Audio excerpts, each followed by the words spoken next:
All right, everybody, welcome to episode 4 of Extra Butter. Thank you guys for coming back. We're calling this episode Tumescent Penis 2, Domestic Penis. I'm Chris Trainer, staff writer, not Ecuadorian. Jordan Lawrence, music writer. And as you know, we talk about movies, upcoming ones we've seen, stuff like that here. This coming Friday, the 17th, we have Antmen coming out. Marvel's latest entry into the Marvel Universe. Ant-Man, not one of the major superheroes we hear about a lot.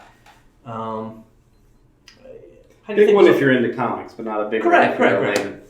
Certainly, and you want Joe Blow to come to a movie. It's maybe a tough sell, but I hear the movie's okay. What do you think about them delving now into characters down like Ant-Man?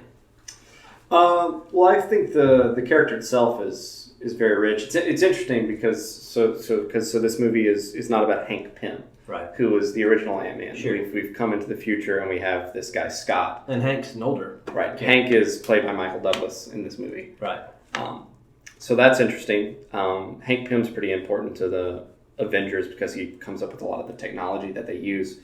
So they're not incorporating Ant-Man as kind of a foil to Iron Man in that way. So it'll be interesting to see exactly which way the character's going in that. Sure, yeah, I think Yellow Jacket's the villain. Yeah. Yeah, that's awesome. You know what? Michael Douglas, by the way, also starred in a home movie called Tongue Man, which led to cancer, man. But looking at Ant-Man and other movies as we now going into this multi-year Marvel universe building, and DC's kind of copying that now. Is there any fatigue setting in? Any superhero fatigue setting in for you? I mean, we've seen a lot of big successful movies and a lot of superhero movies now. I mean, can they sustain this? I think Ant-Man's going to be one of our first real answers to that question. Right. Everybody kind of made their hay about how Avengers: Age of Ultron didn't print quite as much money as they thought it was going to. Yeah, that's really a bunch of crap. It did really well. But Ant-Man, like you said, he's not a superhero that a lot of people know about. Right. One, his power is shrinking and staying as strong as he is. Right.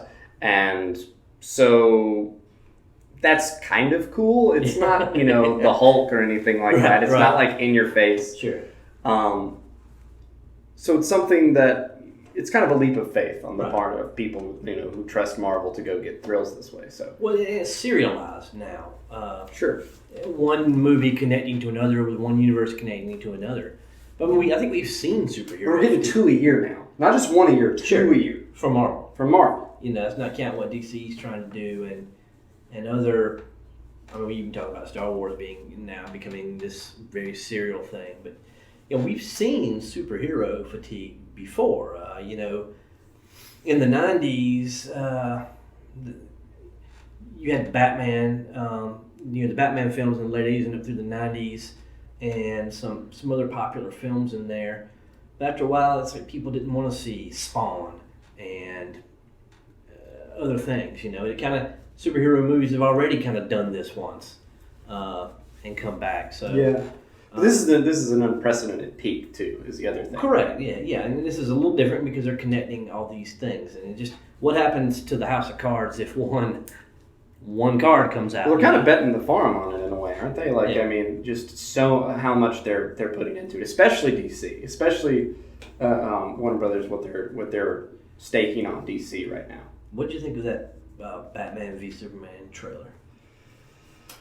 I really hope there are some jokes in it. I really hope that whole Warner Brother to DC edict of no jokes after Green Lantern is not actually true.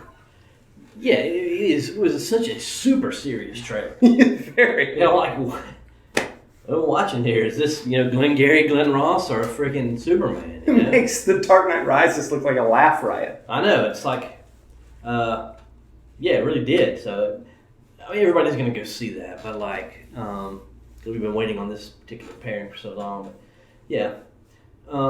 He's totally skipping topics here. I think you mentioned you finally caught up with Jurassic World this weekend. I did. I saw it last weekend. Did you like that? I really did. I thought it was interesting. It really got. It really brought up a lot of the callbacks and stuff with the idea of nostalgia and the reboot. Yeah, but it did it well. Very well. It showed you. Hey, you remember how much you like this movie? Well, this movie's a lot I'm not like gonna that lie. movie. I'm not gonna lie. I might have done this in my seat when I saw Mr. Healy.